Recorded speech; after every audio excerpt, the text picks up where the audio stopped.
नाज़रीन, YouTube channel बहबूद TV के programme मतवाज़न ख़ानदान के एक और शो के साथ मैं हूं आपकी होस्ट इकरा शबान। नाज़रीन, इंसान पर अल्लाह की बेशुमार नेमतें और रहमतें हैं। एक नेमत होती है और एक रहमत होती है। जैसे इंसान पानी पीता है तो ये अल्लाह की अता करदा एक नेमत है, लेकिन रहमत अल्लाह की ख़ास अता होती है जिसको हासिल करने के हम लायक तो नहीं होते, लेकिन अल्लाह जब अपने किसी बंदे से राज़ी होता है तो उसे नेमत से नवाजता है। जी हाँ, और अल्लाह की नेमतों में से एक नेमत है बेटी का होना। जी हाँ, आज इस नेमत के हवाले से हम बात करने के लिए मौजूद हैं। बेटियों की अहमियत, तालीम और तरबियत, आप लोगों की राय सुनवाते हैं। हमारे साथ रहें। आपसे गुजारिश है कि हमारे चैनल को सब्सक्राइब करें। ये सिर्फ एक चैनल नहीं बल्कि एक खुशहाल मुआशरे का क़याम के लिए शऊर और आगाही का ज़रिया है। चलें आए आगे बढ़ते हैं और लोगों की राय जानते हैं। अस्सलाम वालेकुम। वालेकुम अस्सलाम। आपका नाम? मिनाहिल। क्या करती हैं मिनाहिल? मैं स्टडी कर रही हूँ अभी। अच्छा, वेरी गुड। अच्छा, आपसे एक सवाल करेंगे कि बेटियां अल्लाह पाक की रहमत होती हैं, इस हवाले से क्या कहना चाहेंगे? बेशक बेटियाँ अल्लाह पाक की रहमत होती हैं और जिस घर में बेटियाँ होती हैं उस घर में अल्लाह पाक की बहुत ज़्यादा रहमतें नाजिल होती हैं। तो हमें चाहिए कि अपनी बेटियों को बहुत ही मोहब्बत के साथ और रहमत के साथ हमें उनसे परवान चढ़ाना चाहिए, बहुत अच्छा सलूक उनसे करना चाहिए ताकि हमारे अल्लाह जी भी हमसे राज़ी हो जाए। अच्छा मिनाहिल, जब बेटियां पैदा होती हैं तो घर में एक बड़ी रहमत सी आ जाती है। कोई ऐसा वाक़या बताएं कि आपके घर के हालात बदले हों या कोई अच्छा वाक़या हुआ हो? जी, हमारे जो घर वाले हैं वो भी बहुत ज़्यादा खुश होते हैं कि जब बेटी जो होती है ना वो एक औरत के लिए बहैसियत एक औरत जो है, हज़रत पाक सल्लल्लाहु अलैहि वसल्लम ने फरमाया कि जिस घर में बेटी होती है और जिस औरत की पहली औलाद बेटी होती है वो बहुत खुशकिस्मत है, क्योंकि अल्लाह पाक उनसे बहुत ज़्यादा खुश होते हैं। और वैसे भी बेटियां तो घर वालों के रहमत बनकर आती हैं। अल्लाह पाक फरमाते हैं कि जब किसी के घर वो बेटा पैदा होता है तो वो अल्लाह पाक कहते हैं इसकी ज़िम्मेदारी यानी कि ख़ुद वो उसने संभालेगा, लेकिन जब बेटियां पैदा होती हैं ना तो अल्लाह पाक जो फ़रिश्तों को कहते हैं कि इसके बाप के कह दो कि जो इसकी जो जितनी भी ज़िम्मेदारी है ना वो सारी मुझ पर है। तो बेटियाँ इस हिसाब से भी हमें वो उसको मोहब्बत के साथ और रहमत के साथ वो इस तरह होती हैं हमारे लिए। अच्छा, एक बेटी तालीम याफ्ता हो तो पूरी नस्ल संवर जाती है। बेटियों की तालीम और तरबियत के हवाले से क्या कहना चाहेंगे आप?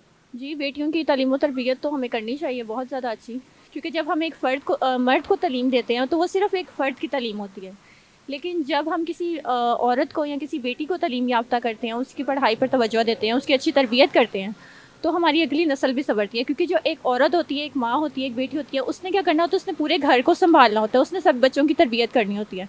तो अगर वो पढ़ी लिखी होगी तो हमारा अगला मुआशरा जो होगा वो उसमें शऊर पैदा होगा, लेकिन अगर वही पढ़ी लिखी नहीं होगी तो हमारी अगली नस्ल भी वो पढ़ी लिखी नहीं हो, उस हिसाब से उनकी तरबियत अच्छी नहीं हो सकेगी। अच्छा, वैसे तो बेटे भी नेमत होते हैं और बेटियां रहमत होती हैं, तो आपके हिसाब से बेटियां माँ बाप की ज़्यादा लाडली क्यों होती हैं और उनके इतना ज़्यादा करीब क्यों होती हैं? वो इस वजह से, वैसे तो बेटे नेमत होते हैं लेकिन बेटियां जो होती हैं वो माँ बाप के करीब इस वजह से होती हैं, वो थोड़े अरसे के लिए घर में होती हैं, तो माँ बाप कहते हैं कि उनसे वो बहुत ज़्यादा प्यार करें, उनका लाड उठाएं, उनके नखरे, क्योंकि वो थोड़ी देर के लिए होती है, फिर उन्होंने अगले घर चले जाना होता है शायद इस वजह से। अच्छा, बहुत शुक्रिया, थैंक यू। अस्सलाम वालेकुम। जी वालेकुम सलाम। आपका नाम? मेरा नाम बख्तियार मिस। क्या करते हैं? हाँ, मैं ड्राइवर जॉब करता हूँ। अच्छा, वेरी गुड। बेटी अल्लाह ताला की रहमत होती है, इस हवाले से क्या कहेंगे? हाँ जी मिस, मैं कहता हूँ कि बेटी और बेटों में फ़र्क नहीं रखना चाहिए, और मेरी ख़ुद 4 बेटियाँ हैं और जब मैं घर जाता हूँ तो मुझे खुशी महसूस होती है। और बेटियों को पढ़ाना चाहिए और अच्छा माहौल देना चाहिए, और ये नहीं समझना चाहिए कि मेरी बेटियाँ हैं बेटे क्यों नहीं है। तो जो बेटियों का हक़ है, जो अच्छी परवरिश है, करनी चाहिए। अच्छा, जब बेटी पैदा होती है तो घर में एक रहमत सी आ जाती है, तो कोई ऐसा वाक़या बताएं कि आपके घर में कुछ अच्छा काम हुआ हो या आपके घर के हालात बदले हों? हाँ जी, अल्लाह का शुक्र है कि मेरी 4 बेटियां हैं, लेकिन मैं पहले से अच्छा खा रहा हूँ, अच्छा पी रहा हूँ, खुश रह रहा हूँ। तो मुझे कोई फ़र्क नहीं पड़ा है कि मेरे घर में बेटी आई है, मुझे रहमतें आई है मेरी पे, और मैं पहले से ज़्यादा खुश हूँ इस हवाले से कि मेरी घर पहले से ज़्यादा खुशहाल है। अच्छा, जब एक बेटी तालीम याफ्ता होती है तो पूरी नस्ल संवर जाती है। लड़कियों की तालीम और तरबियत के हवाले से क्या कहेंगे? जी, मैं सबको यही कहूँगा कि ज़्यादा से ज़्यादा लड़कियों की तालीम पे तवज्जो दें और ज़्यादा से ज़्यादा पढ़ाएँ, क्योंकि हमारी जो माशरे में लड़कियों पे इतना वो नहीं करते हैं, तो उनको ज़्यादा करना चाहिए, तवज्जो देनी चाहिए।